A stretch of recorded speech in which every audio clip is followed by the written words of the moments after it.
So students, the topic for today's class is rational numbers. Before starting with rational numbers, I'll start from the basic, that is numbers.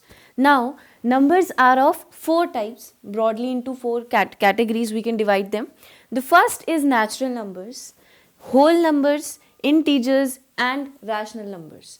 Now, what are natural numbers? Natural numbers start from 1, 2, 3 and goes on up to infinity. Like we know that there is no limitation to the number of numbers, right? It can go on to infinity. So natural numbers start from 1 up to infinity. Next is the whole numbers. Whole numbers start from 0 and go up to infinity. Similarly, we have integers.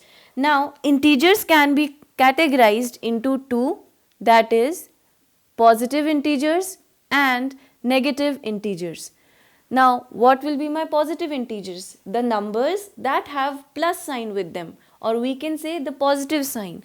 For example, plus 2, plus 100, plus 15. These are my positive integers. What will be my negative integers? They will be the numbers with negative signs in them. For example, minus 2, minus 8, minus 27, minus 100. All these are negative integers. So the numbers with positive sign are positive integers. The numbers with negative sign are negative integers. Also, we would make a note that 0 is also an integer, but it is neither positive nor negative, because you would see that 0 has no sign with it. So we call 0 neither negative nor positive, but still it is an integer, right? Now I am moving on to my topic, that is the rational numbers. Now rational number is any number that can be represented in P by Q form, where Q should not be equal to 0. What do I mean by this? Any number, say let's take 3. Now can you tell me 3 is a rational number or not? Let us check. 3 can be represented as P by Q form or not. What do you mean by P by Q form? This means it should have a numerator and a denominator. Now we know that 3 can be written as 3 upon 1, right? That means 3 can be represented in numerator upon denominator form. So 3 is a rational number. Let us try writing 15. Can we write 15 in P by Q form? Yes, we can write. That is 15 over 1. What about 2 by 10? 2 by 10 can be written as 2 by 10 also, and we can simplify it further and write 1 upon 5. So both the forms are showing us that it is the P by Q form only. So we can say that 2 by 10 is also a rational number, right? Now I am going to start with some of the properties of rational numbers. So the first property would come out to be my closure property. I hope that the concept of numbers and rational numbers is clear to you people, because the properties will be requiring your knowledge of rational numbers. So my first property would be the closure property. I am assuming that you are not aware of the closure property, so I'll be starting from the very basic. What do you mean by the closure property? Now before explaining what is the closure property, I will take up these small examples side by side and explain it with them. Like for the closure property, we'll start taking addition. Now in addition, we will be dealing with different numbers. That is, first we'll take the whole numbers. Can you tell me what are whole numbers?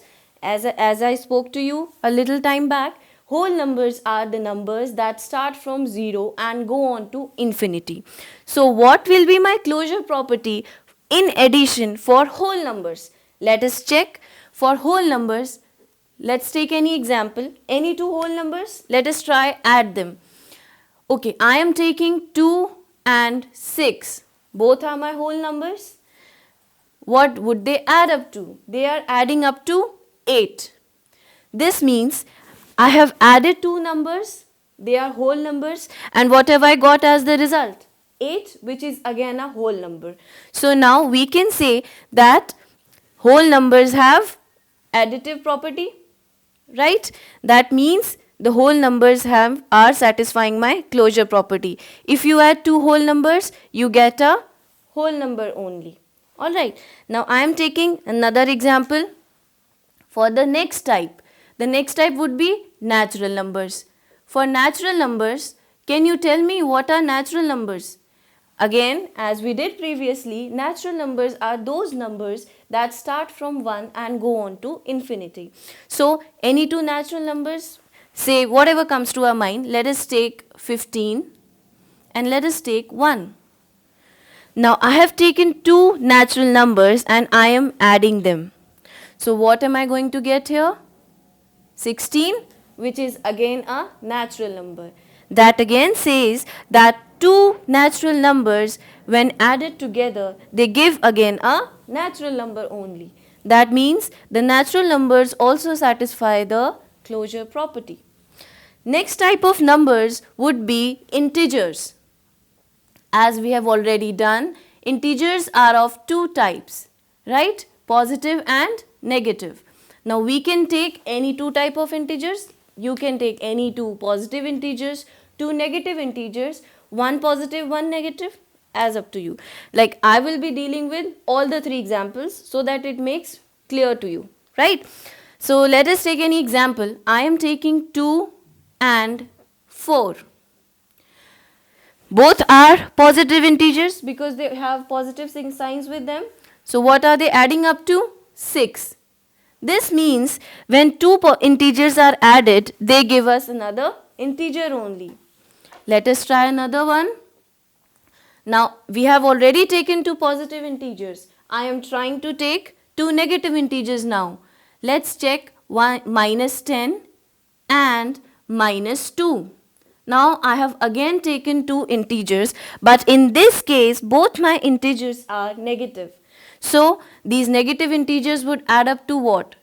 First of all, you need to multiply the signs. That would give you -2. So, -10 -2 would give you -12. Understood? Now, next example, what I'm going to take is one positive integer, let's say 12, and one negative integer, let's say -4. Now, we have already checked what is the result of addition of two positive integers. What was the result of addition of two negative integers? What will be the result of one positive and one negative integer? Let us try. This will make 12 plus minus minus 4. So, this will give me 8.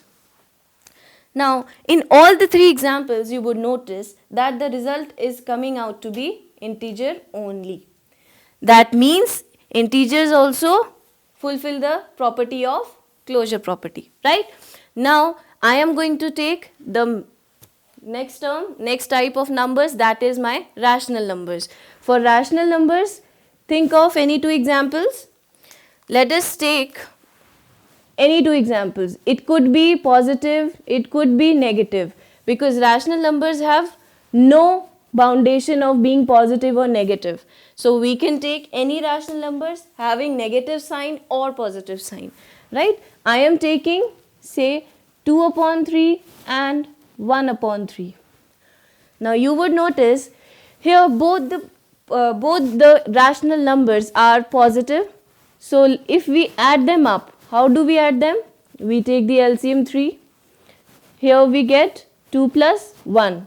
That makes 3/3 and that makes up again 1. So is 1 a rational number or not? As I explained to you, any whole number can be represented in P by Q form, so that whole number can be known as my rational number. Similarly, here we get 1. 1 can be represented as 1/1. That means any two rational numbers added together will give me a rational number again. Let us try this for any negative integers also. I am changing this to this. Now we have to add a negative integer and a negative rational number and a positive rational number. So here again we'll take the LCM, we'll get minus 4 plus 15, that would give me 11 over 6. Again you can notice here that we have taken a negative rational number and a positive rational number, added them, we get the result as a positive rational number again.